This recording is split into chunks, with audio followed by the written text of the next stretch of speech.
के सैन्य अभियान, तो देख लिया जाए। हाँ जी, बिल्कुल बिल्कुल, गुड आफ्टरनून, राधे राधे। अकबर के सैन्य अभियान, अकबर के सैन्य अभियान, ठीक है, अकबर के सैन्य अभियान, ठीक है। अभी जो अकबर के सैन्य अभियान आपको बताने जा रहे हैं, इसको ध्यान से समझिएगा। अकबर के सैन्य अभियान जो है, ठीक है, अकबर के जो सैन्य अभियान है, सैन्य अभियान एवं युद्ध कह लीजिए, अकबर के सैन्य अभियान एवं युद्ध, ठीक है। अब इसमें यह है कि भाई अकबर के सैन्य अभियान एवं युद्ध में, ठीक है, कह सकते हैं कि मिलिट्री कैंपेन, ठीक है, अकबर के सैन्य अभियान, इसमें प्रमुख प्रमुख ही देख सकते हैं। एक्चुअली में अकबर के सैन्य अभियान बहुत कुछ है, ठीक है ना, अकबर के सैन्य अभियान बहुत ज्यादा है, बहुत सारी चीजें हैं, ठीक है, तो सारी तो नहीं एक जगह पे बताई जा सकते, लेकिन ये जितने भी प्रमुख वाले हैं वो सब बताए जा सकते हैं, ठीक है ना। हाँ जी,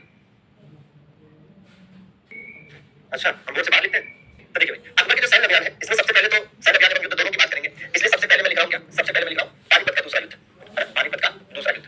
अब पानीपत का दूसरा युद्ध, अब ये पानीपत का दूसरा युद्ध है, पानीपत का दूसरा युद्ध है, मतलब कह सकते हैं कि सेकंड बैटल ऑफ 1556 में। तो यहाँ सिंपल सा क्या याद रखना है आपको, 1556 में हुआ, यहाँ सिंपल ये ध्यान देना है कि हेमू को हराया, ठीक है ना, किसको हराया, हेमू को हराया, ठीक है, हेमू को हराया, मतलब डिफीटेड हेमू, ठीक है, डिफीटेड हेमू, ठीक है, डिफीटेड हेमू, हेमू को हराया।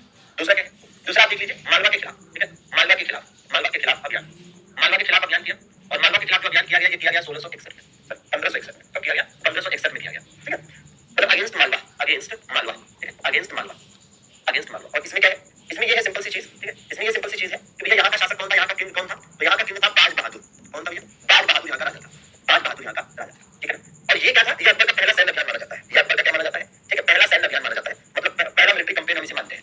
ये क्या है अकबर का, ये अकबर का पहला सैन्य अभियान है, और सब समझ में आएगा, बस इत्मीनान से अभी आप लिखते चलिए, ठीक है, आने वाले समय में सब समझ में आता चला जाएगा, कहीं से कहीं तक कोई दिक्कत नहीं होने वाली है, पेशेंस के साथ देखते रहिए, ठीक है। तो इस समय यहाँ का राजा जो था वो कौन था, बाज बहादुर था, ठीक है, बाज बहादुर, साथ में नोट करते चलेंगे तो ज्यादा अच्छा रहेगा आपके लिए, ठीक है, बाज बहादुर, ठीक, ये अकबर का पहला सैन्य अभियान था, ठीक है। अच्छा आप कह सकते हैं कि अगर सर मालवा का खिलाफ जो अभियान हुआ 1561 में, ये अकबर का पहला सैन्य अभियान है, तो पानीपत का दूसरा युद्ध क्या था, ये युद्ध था, और ये अकबर का अकेले का अभियान नहीं था, है ना, ये तो बैरम खान के नेतृत्व में लड़ा गया एक युद्ध है, ठीक है, ये बैरम खान के नेतृत्व में लड़ा गया एक युद्ध था, ना कि अकबर का अपना पहला सैन्य अभियान, ठीक है, इस बात का ध्यान देंगे, ठीक है। अच्छा इस प्रकार से, ठीक है, याद रखिए, इस प्रकार से आप देखेंगे और चीजें और आगे बढ़े। इसके बाद क्या हुआ भैया, इसके बाद यही पर आपको याद करना है गोंडवाना विजय, ठीक है, क्या याद करना है, गोंडवाना विजय, गोंडवाना विजय, गोंडवाना विजय मतलब गोंडवाना को जीता, गोंडवाना को जीता। इसमें एक चीज और ऐड करना चाहूंगा, और मुझे कि भाई ये जो बाज बहादुर है, इनकी वाइफ का नाम जो है पूछा जाता है, ठीक है, और इनकी वाइफ का नाम क्या था, इनकी वाइफ का नाम था रूपमती, ठीक है, चलिए वो अभी आगे अलग से बता देंगे। गोंडवाना विजय देख लेते हैं फिलहाल, ठीक है, गोंडवाना विक्ट्री, ठीक है, गोंडवाना, गोंडवाना विक्ट्री, ठीक है, गोंडवाना विक्ट्री मतलब गोंडवाना की विजय, ये कब का है, ये है 1564 का, कब का है भैया, 1564 का है, ठीक है ना, कब का है, 1564 का है, ठीक है। युद्ध का मतलब बड़े स्तर पर लड़ाई होना, बड़े स्तर पर सैन्य अभियान होना, मतलब बड़े स्तर पर जब लड़ाई होती है तो उसे युद्ध कहते हैं, और जब केवल छोटा एक तरह से समझिए कि कम टाइम का और केवल सामने वाले को डराने के लिए या उसे केवल अपने अधीन करने के लिए एक छोटा सा जो कार्यक्रम किया जाता है उसे अभियान कहते हैं। तो अभियान छोटे स्तर पर होता है और युद्ध बड़े स्तर पर होता है, बस इतना सा डिफरेंस है। हालांकि पेपर में आपसे ये नहीं पूछेगा कि युद्ध क्या होता है और सैन्य अभियान क्या होता है, ठीक है ना। अच्छा बैक करते बोर्ड नहीं वो नहीं हो सकता, इसी पढ़ाना है क्योंकि आपको आगे प्रिंट भी कुछ लोग इसे निकालते हैं, ठीक है। चलिए अब यहाँ ये जो गोंडवाना वाला एरिया है, यहाँ की रानी कौन हुआ करती थी उस समय, तो यहाँ की रानी हुआ करती थी भैया दुर्गावती। तो बिल्कुल यहाँ पे क्वीन कौन थी, यहाँ पे क्वीन थी, रानी थी दुर्गावती, रानी कौन थी भैया, दुर्गावती थी, ठीक है। तो बिल्कुल याद करने की जरूरत है, दुर्गावती यहाँ की रानी थी, और दुर्गावती, ठीक है, दुर्गावती यहाँ की रानी थी, ठीक। अच्छा इसके बाद आप देखिएगा, इसके तुरंत बाद आप देख सकते हैं मेवाड़ अभियान, कौन सा अभियान, मेवाड़ अभियान, मेवाड़ अभियान, ठीक है, मेवाड़ अभियान, मेवाड़ अभियान मतलब मेवाड़ के खिलाफ अभियान किया गया यहाँ पर, तो मेवाड़ कैंपेन, ठीक है ना, मेवाड़ कैंपेन, मेवाड़ कैंपेन ये कब किया गया, 1567 में, ठीक है। और जब ये वाला कैंपेन किया गया था तो इस समय यहाँ के जो राजा थे, ठीक है, किंग थे, वो कौन थे इस समय, महाराजा उदय सिंह, कौन थे भैया, महाराजा उदय सिंह, महाराणा प्रताप के पिताजी है ये, महाराजा उदय सिंह, महाराजा उदय सिंह महाराणा प्रताप के पिताजी, ठीक है भैया।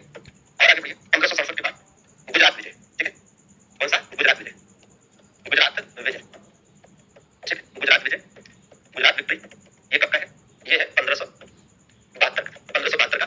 और इससे क्या किया था, इसी के बाद बुलंद दरवाजा बनवाया गया था, ठीक है ना। हाँ जी इसके बाद और आगे बढ़े 1572 के बाद हल्दी घाटी का युद्ध, हल्दी घाटी का युद्ध, हल्दी घाटी का युद्ध, हल्दी घाटी का युद्ध, ठीक है भैया। हल्दी घाटी का युद्ध मतलब battle of Haldi Ghati, battle of Haldi Ghati, battle of Haldi Ghati, ठीक है, बैटल ऑफ हल्दी घाटी, ठीक है, कब का है, 1576 का, 1576। इसके बारे में डिटेल में हमें देखनी है, बस यहाँ ये ध्यान दीजिए कि इस समय यहाँ का राजा कौन था भैया, अगेंस्ट किसके अगेंस्ट था भैया, तो महाराणा प्रताप के खिलाफ, महाराणा प्रताप के खिलाफ, ठीक है, महाराणा प्रताप के खिलाफ ही हुआ था, महाराणा प्रताप के खिलाफ, ठीक है, मतलब कह सकते हैं कि अगेंस्ट महाराणा प्रताप, असीरगढ़ विजय, कौन सी, असीरगढ़ विजय, असीरगढ़ विजय, ठीक है, असीरगढ़ विजय, असीरगढ़ विक्ट्री, ये कब की है, 1601 की। ये क्या थी, ये अकबर का अंतिम अभियान था, last military campaign of Akbar, last military campaign, last military campaign of Akbar, ठीक है ना। और अंतिम विजय भी, लास्ट विक्ट्री भी है, लास्ट विक्ट्री भी है, लास्ट विक्ट्री भी है। अब जरा इसको समझिए, तो इसको देख लेते हैं। अभी आपका लिख तो गया ही है,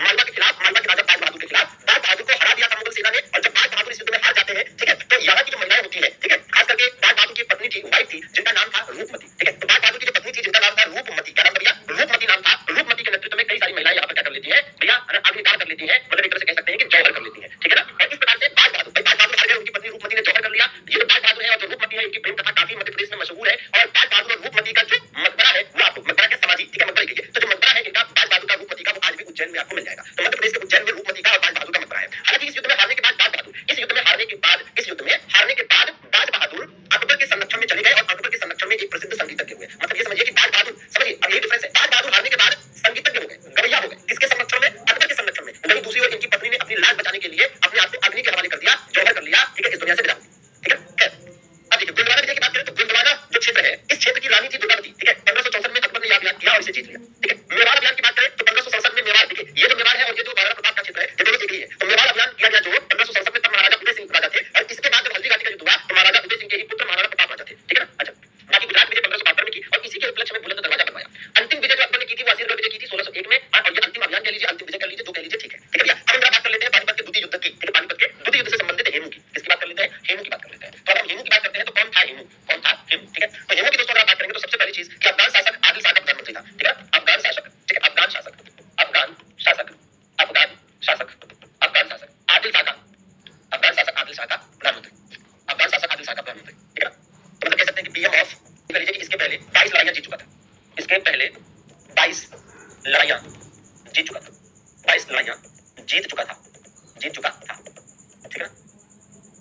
हुमायूं की मृत्यु पर, हुमायूं की मृत्यु के बाद, ठीक है, दिल्ली पर अधिकार कर लिया था, दिल्ली पर अधिकार कर लिया था इसने, दिल्ली पर अधिकार कर लिया था, ठीक है, दिल्ली पर अधिकार कर लिया था। मतलब कह सकते हैं कि कॉन्क्वायर दिल्ली या कंट्रोल ओवर दिल्ली, जो भी कह लीजिए, कॉन्क्वायर दिल्ली या, ठीक है ना, दिल्ली का अंतिम हिंदू शासक कहा जाता है इसे, दिल्ली का अंतिम हिंदू शासक कहा जाता है इसे, दिल्ली का अंतिम हिंदू शासक, ठीक है। मतलब कह सकते हैं कि लास्ट हिंदू, उपाधि मींस टाइटल, उपाधि, ठीक है। तो इसकी उपाधि की अगर हम बात करें, मतलब टाइटल्स की बात करें, तो इसका टाइटल था विक्रमादित्य, विक्रमादित्य, ठीक, विक्रमादित्य, ठीक है, विक्रमादित्य इसकी उपाधि थी, विक्रमादित्य इसकी उपाधि थी, ठीक।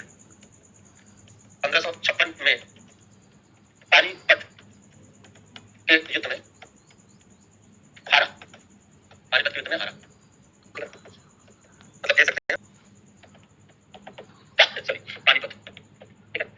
तो ये जानकारी हो गई हेमू के बारे में, ये जानकारी हो गई हेमू के बारे में, ठीक है ना। अरे तो ध्यान दीजिएगा, ये अफगान शासक आदिल शाह का प्रधानमंत्री था, अफगान नहीं था ये, ठीक है ना। ये अफगान शासक आदिल शाह का प्रधानमंत्री था, ना कि स्वयं अफगानी था, ये अफगानी नहीं था, केवल अफगानी मूल के शासक आदिल शाह का प्रधानमंत्री था, ठीक है।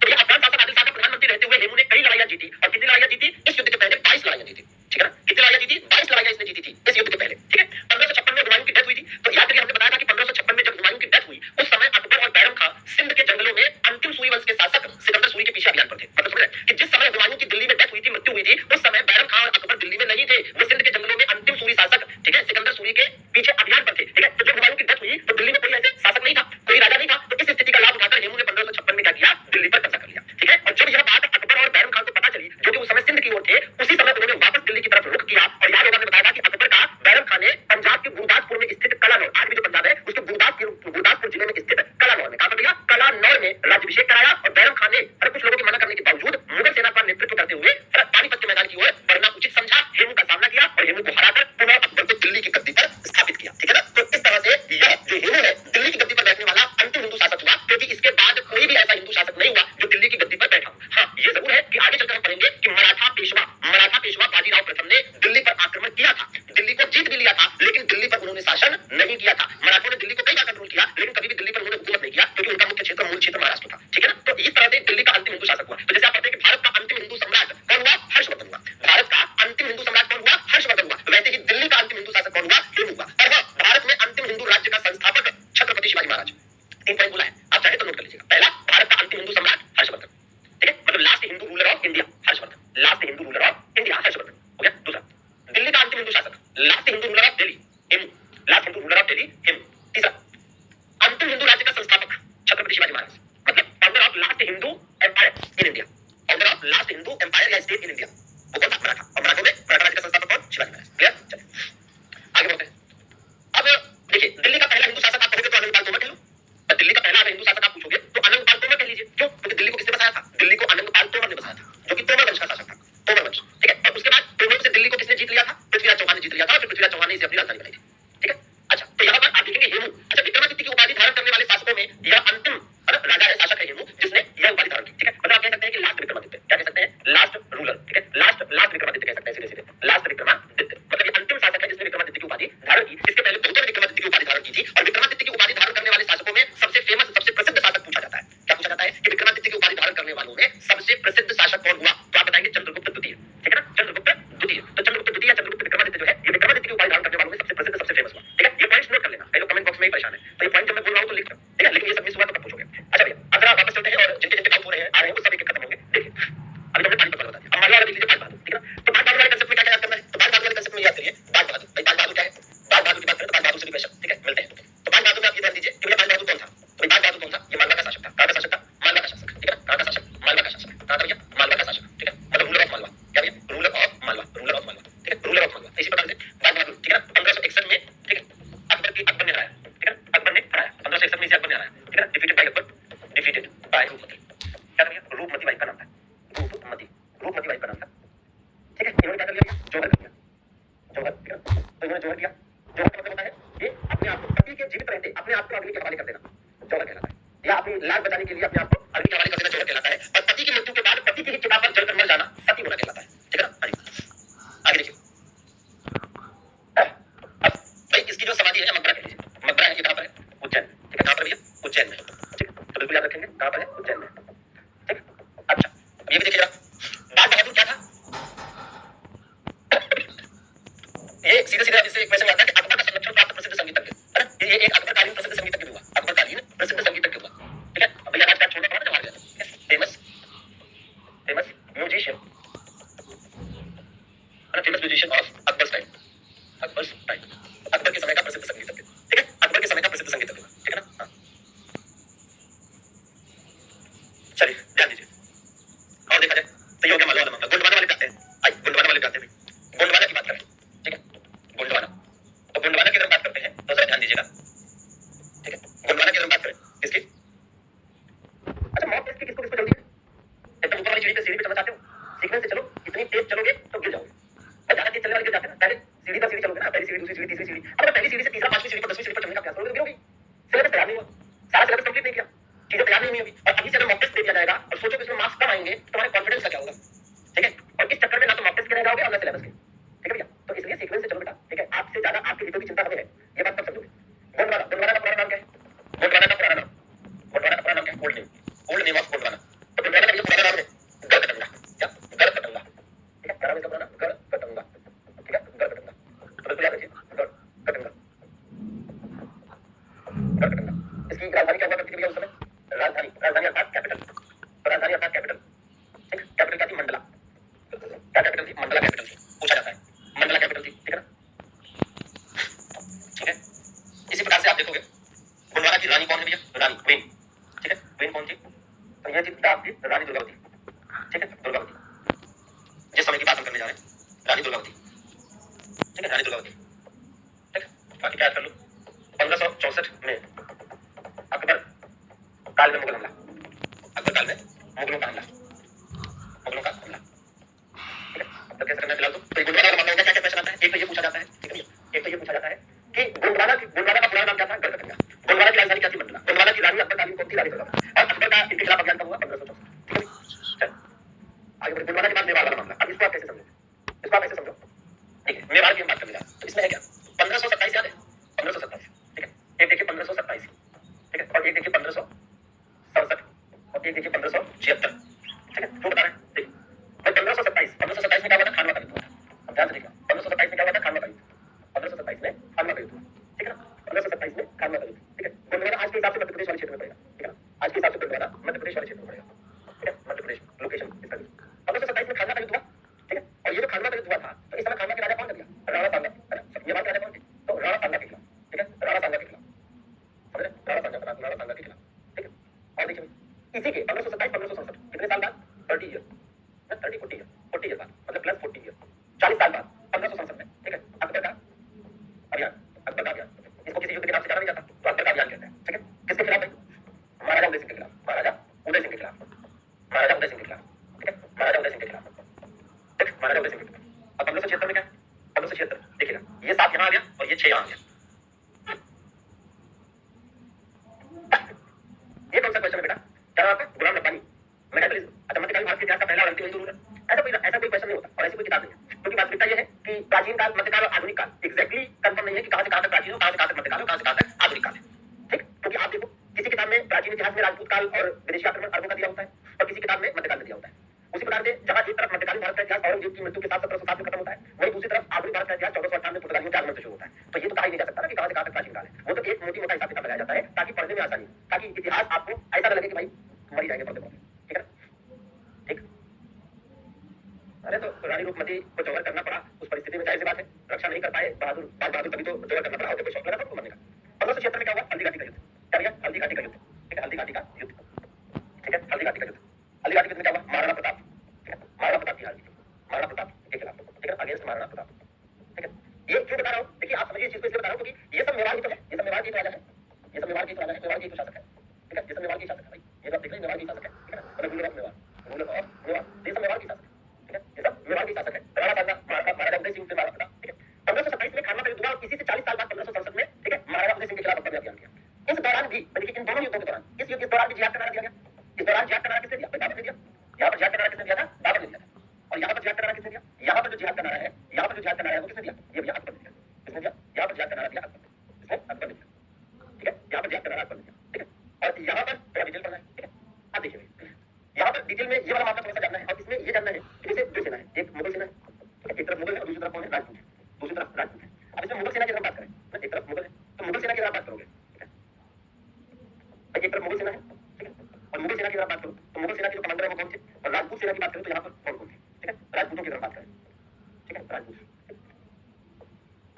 इसमें मुगल सेना का नेतृत्व कौन कर रहा है, मान सिंह, मान सिंह है एक तो नेतृत्व कर रहे हैं, लीड कर रहे हैं, और मान सिंह, और दूसरा कौन कर रहा है, दूसरा आसफ खान है, कौन है, आसफ खान, दूसरा कौन है, आसफ खान, ठीक है, आसफ खान, आसफ खान, ठीक है ना। इधर देखिए राजपूतों की बात करें तो राजपूतों में महाराणा प्रताप स्वयं है, महाराणा प्रताप स्वयं है, महाराणा प्रताप स्वयं तो नहीं है, ठीक है, इसके अलावा और कौन है, हकीम खान सूरी, हकीम खान सूरी भी है, ठीक है, हकीम खान सूरी है ना, हकीम खान सूरी भी है जो इनकी तरफ से लड़ा, ठीक है। तो ये एक कंसेप्ट आपका डेवलप करने में काफी मदद हो जाएगी, ठीक है ना, हाँ, ये आपका कंसेप्ट, ठीक है, डेवलप करने में काफी मदद हो जाएगी कि 1527 में खानवा का युद्ध, उसके 40 साल बाद 1567 में अकबर का अभियान, और इन दोनों में जिहाद का नारा, ठीक है ना। अरे इसी प्रकार से 1576 में हल्दी घाटी का युद्ध जिसमें महाराणा प्रताप के खिलाफ हुआ, ठीक है ना। तो इस तरह से आप सीधे देख सकते हैं कि खानवा का युद्ध किसके बीच हुआ होगा, बाबर और राणा सांगा के बीच में, और अकबर का अभियान ही है तो किसके खिलाफ हुआ, उदय सिंह, ये भी अकबर का युद्ध है, हल्दी घाटी का महाराणा प्रताप के खिलाफ। हालांकि मुगल सेना का नेतृत्व मान सिंह ने किया और आसफ खान ने। देखिए मान सिंह को यहाँ पर नेतृत्व करना पड़ा, क्यों भेजा मुगलों ने, बहुत चालाक थे, ठीक है ना, बहुत चालाक थे। तो चालाक इसलिए थे, चालाक इसलिए थे क्योंकि भाई अकबर ने सोचा कि किसके खिलाफ युद्ध हो रहा है, राजपूतों के खिलाफ युद्ध हो रहा है, तो अगर एक राजपूत ही नेतृत्व करेगा तो सारे राजपूत एकजुट होकर हमारे खिलाफ नहीं लड़ेंगे, इसलिए मान सिंह को सेनापति बनाया। लेकिन मान सिंह पर पूरा भरोसा नहीं कर पाया कि मान सिंह भी तो राजपूत है, क्या पता महाराणा प्रताप से मिल जाए, इसलिए आसफ खान को भी सहायक सेना नायक समझिए, एक तरह से मतलब उसको भी सेनापति बनाकर भेजा, और मतलब एक तरह से कहे कि ठीक है मान सिंह को जरूरत है तो तुम देख लेना, समझ रहे हो ना। तो इस तरह से हल्दी घाटी का युद्ध है, ये मुगलों और राजपूतों के बीच लड़ा गया, जिसमें राजपूत सेना के नेतृत्व में एक हकीम खान सूरी भी था, जो कि एक मुस्लिम सेनानी था, और इसमें साथ महाराणा प्रताप का थे, ठीक है ना। और इन तीनों युद्धों में है ना राजपूतों की हार हुई, खानवा के युद्ध में भी हार हुई, है ना, ये जो मेवाड़ पर हमला हुआ था 1567 में, इसमें भी हार हुई, ठीक है, महाराजा उदय सिंह की, और इसके बाद हल्दी घाटी के युद्ध में भी महाराणा प्रताप की हार हुई, ठीक है ना। तो बिल्कुल आप समझ सकते हैं कि 1567 में अगर ये मेवाड़ का अभियान अकबर ना जीता होता, हार जाता, तो फिर आगे की नौबत ही ना आती, ठीक है, इतना तो अंडरस्टूड रहना चाहिए, ठीक है भैया। अच्छा, अब मेवाड़ की राजधानी क्या हुआ करती थी, चित्तौड़ हुआ करती थी, मेवाड़ की राजधानी क्या हुआ करती थी भैया, चित्तौड़ हुआ करती थी, ठीक बात है। अच्छा, गुजरात विजय, गुजरात विजय में कोई दिक्कत नहीं, आप जानते हैं, तो गुजरात विजय में सिर्फ इतना ध्यान देना है कि इस विजय गुजरात को जीतने के बाद, ठीक है, गुजरात को जीतने के बाद जो यहाँ का इसके उपलक्ष्य में बुलंद दरवाजा बनवाया था फतेहपुर सीकरी में, ठीक है। अच्छा भाई, तो एक बात आपको डिटेल में एक चीज देते हैं जो आपको मेहनत करके पढ़ना पड़ेगा, ठीक है। देखिए क्या है, गढ़कटंडा 1564, ये देखो, इसको ध्यान से देखना एक मिनट से, ठीक है, अब बहुत डिटेल में हो जाएगा। 1564 में गढ़कटंडा, गढ़कटंडा के बारे में आपने बताया, गढ़कटंडा मतलब क्या, गढ़कटंडा का मतलब है, गढ़कटंडा का मतलब है गोंडवाना, गढ़कटंडा का मतलब क्या है, गोंडवाना, ठीक है, गढ़कटंडा का मतलब क्या है, गोंडवाना, ठीक है। और इसमें नर्मदा घाटी और मध्य प्रदेश के उत्तरी भाग शामिल है, नर्मदा घाटी और मध्य प्रदेश के कुछ भाग शामिल है, यह राज्य गोंडों द्वारा स्थापित किया गया था, इसीलिए गोंडवाना कहलाया, ठीक है। तो गढ़कटंडा गोंडवाना, नर्मदा नदी मध्य प्रदेश के उत्तरी भाग में, ठीक है, स्थित था, यह गोंडों द्वारा, गोंड जनजाति है ना, भारत की दूसरी सबसे ज्यादा आबादी वाली जनजाति गोंड है, लीलों के बाद, ठीक है, तो उन्हीं के द्वारा आना दिया गया था, ठीक है भैया, चलिए उन्हीं के द्वारा किया गया था, ठीक है। बहुत सही बेटा सुरेंद्र, पढ़ाई तो नहीं करोगे तो बस फर्जी का कमेंट, ठीक है। तो यहाँ पर रानी दुर्गावती है भैया, कौन है, रानी दुर्गावती, रानी दुर्गावती महोबा की चंदेल राजकुमारी और संग्राम सिंह के बेटे तलपत खां की विधवा थी, और आसफ खां मतलब आसफ खां के नेतृत्व में हमला हुआ था मुगलों की ओर से, ठीक है भैया, हाँ ठीक बिल्कुल। अब इसमें क्या है, आसफ खां, ठीक है, ने हमला किया, इलाहाबाद का मुगल गवर्नर था, लेकिन वह हार गई और अकबर ने चौरागढ़ पर हमला कर दिया, यह राज्य चंद्रसार, ठीक है, तो वापस दे दिया गया अमरदास गुजरात के बहादुर शाह ने, गुजरात का राजा कौन मिल गया, बहादुर शाह, ठीक है, क्या पहले भी बताया है, गुजरात का राजा बहादुर शाह था, ठीक है। देखिए तो रानी दुर्गावती, ठीक है, रानी दुर्गावती, इसके बारे में हमने यहाँ पर आपको बता दिया है पहले ही, बस इसमें एक चीज का ये ऐड कर लीजिएगा कि इसमें लीड कौन कर रहा था भैया, इसमें मुगल सेना को लीड कौन कर रहा था, आसफ खां लीड कर रहा था, कौन लीड कर रहा था, आसफ खां लीड कर रहा था, ठीक है ना। तो अगर आप केवल इतना याद कर लेंगे तो आपका गुंडवाना वाला हो गया। हाँ, ये है कि थोड़ा डिटेल यहाँ पर बताया गया कि रानी दुर्गावती कौन थी। तो रानी दुर्गावती जो है ये महोबा की चंदेल राजकुमारी थी। ठीक है, महोबा की चंदेल राजकुमारी थी। इनका विवाह किससे हुआ था? संग्राम शाह के बेटे दलपत खां से। ठीक है, तो उन्हीं की विधवा थी। ठीक है, दलपत खां कौन थे? गोंडवाना राज्य के शासक थे। ठीक है, चलिए। और आसफ खां कौन था? तो आसफ खां जो है इलाहाबाद का मूल गवर्नर था। इलाहाबाद का मूल गवर्नर था। आसफ खां कौन था? इलाहाबाद का मूल गवर्नर। ठीक है, और वही चीज सेम इंग्लिश में भी मेंशन है। ठीक है, अच्छा। और बात करते हैं चित्तौड़ की। तो देखिए चित्तौड़ पर हमला हुआ, देखिए 1567 नहीं 68 मेंशन है, किसी 1567 कर लीजिएगा। ठीक है ना, चित्तौड़ जो है मेवाड़ की राजधानी थी। ठीक है, 1569 में रणथंभौर और कलिंजर पर कब्जा किया। ठीक है, 1570 में मारवाड़ बीकानेर और जैसलमेर पर भी कब्जा। मतलब ये है कि 1567 में यह अभियान शुरू हुआ। ठीक है ना, आइए भैया। ठीक, बिल्कुल।